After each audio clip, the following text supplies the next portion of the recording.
शिवप्रतिष्ठानचे प्रमुख मनोहर भिडे यांनी भारताचा राष्ट्रध्वज भगवा असावा असे केलेल्या वक्तव्यावर प्रतिक्रिया देताना राज्याचे ग्रामविकास मंत्री तथा सोलापूरचे पालकमंत्री जयकुमार गोरे यांनी देशाचा तिरंगाच राष्ट्रध्वज असल्याचे स्पष्ट केले।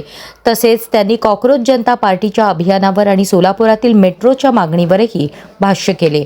मनोहर भिडे यांच्या वक्तव्याबाबत विचारले असता जयकुमार गोरे म्हणाले, कोण काय म्हणते याला अधिक महत्त्व देण्याची गरज नाही। देशाचा तिरंगा हाच राष्ट्रध्वज आहे। भगवा हा आमचा स्वाभिमान आहे, पण देशाचा अधिकृत ध्वज तिरंगाच आहे। कॉकरोच जनता पार्टीच्या क्या बोलती पब्लिक या अभियानाबाबत बोलताना गोरे म्हणाले, या निमित्ताने पब्लिक काय बोलते हे त्यांना कळेल।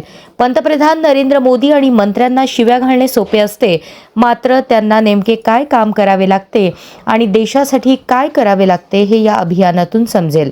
सोलापुरात मेट्रो सेवेसंदर्भात विचारलेल्या प्रश्नावर गोरे यांनी सकारात्मक भूमिका व्यक्त केली। मेट्रोची मागणी आज आपल्या माध्यमातून समोर आली आहे। भविष्यात याबाबतही सुरू करण्याचा विचार करूयात। यावेळी त्यांनी सोलापूरच्या सार्वजनिक वाहतूक व्यवस्थेबाबत महत्त्वाची घोषणा करत आजपासून आपण इलेक्ट्रिक बस सेवा सुरू करत आहोत अशी माहिती दिली। पालकमंत्री जयकुमार गोरे यांच्या या वक्तव्यांमुळे सोलापूरच्या वाहतूक विकासाबाबत नव्या अपेक्षा निर्माण झाल्या असून मेट्रोसारख्या प्रकल्पांबाबत भविष्यात सकारात्मक हालचाली होण्याची शक्यता व्यक्त होत आहे।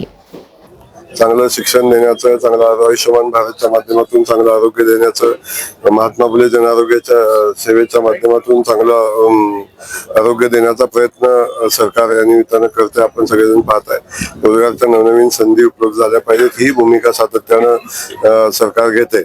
आणि हे घेत असताना देशाबद्दल प्रेम असावं, देशाचा स्वातंत्र्यदिन उत्साहात साजरा करावा, तिरंग्याबद्दल अभिमान असावा आणि ज्या स्वातंत्र्यवीरांनी देशाला स्वातंत्र्य मिळवून दिलेलं आहे त्यांचा त्याग या देशासाठी प्रचंड मोठा आहे। या तिरंगाच्या निमित्तानं आणि हर घर तिरंगा लावत असताना या सगळ्या स्वातंत्र्यवीरांना अभिवादन आपण करतो आणि देशाचाही सन्मान करतो। म्हणजे किमान या तिरंगा घरोघरी लावण्यावर पण ऑब्जेक्शन या लोकांना आहे, याच्यापेक्षा दुर्दैवाची गोष्ट असू शकत नाही। त्यामुळे अशा लोकांच्या देशप्रेमाबद्दल देशप्रेम पण तपासून घेतलं पाहिजे या निमित्तानं। सन्मान म्हणताय, पण संभाजीकडे दुसरीकडे भगवा राष्ट्रध्वज झाला पाहिजे यासाठी कोण काय म्हणतोय याला अधिकचं महत्व नाही। देशाचा तिरंगा हाच देशाचा ध्वज आहे, त्यामुळं कोण काय म्हणतोय याला अधिकचं महत्व द्यायचं कारण नाही। भगवा पण आमचा स्वाभिमान आहे, परंतु देशाचा ध्वज हा तिरंगाच आहे। कॉकरोच जनता पार्टीचं आंदोलन आपण बघितलं, आता त्यांचं नवीन कॅम्पेन सुरू झालेलं आहे। क्या बोलती पब्लिक हे कॅम्पेन त्यांनी सुरू केलेलं आहे बीजेपी। आनंद आहे, आता पब्लिक काय बोलते हे तर त्यांना कळेल आणि या निमित्तानं जे अभियान त्यांनी हातामध्ये घेतलेलं आहे, बोलणं वेगळं असतं आणि ते वास्तवात काम करणं खूप वेगळं असतं।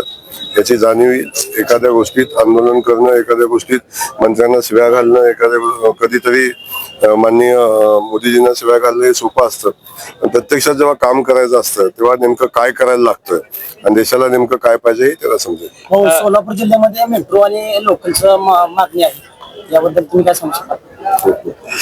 सोलापूरमध्ये ज्या ज्या मागण्या आहेत त्याबद्दल मी कायम प्रयत्नशील राहील।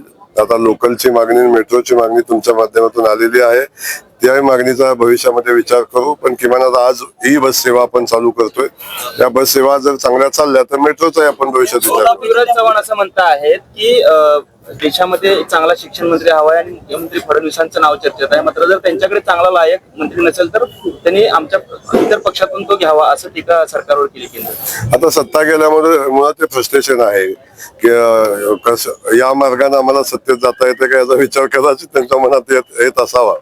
त्यामुळे देशाला खूप चांगलं सरकार आदरणीय मोदीजींनी गेल्या 12 वर्षापासून दिलेलं आहे।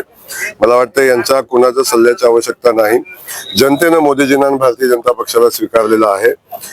म्हणूनच देशात मध्ये ज्या जनतेनं म्हणजे 3ऱ्या वेळी पुन्हा मोदीजींना मॅन्डेट दिला, बहुमत दिलं आणि आज मोदीजी खूप चांगलं काम करतात याचे आपण सगळेजण साक्षीदार आहोत।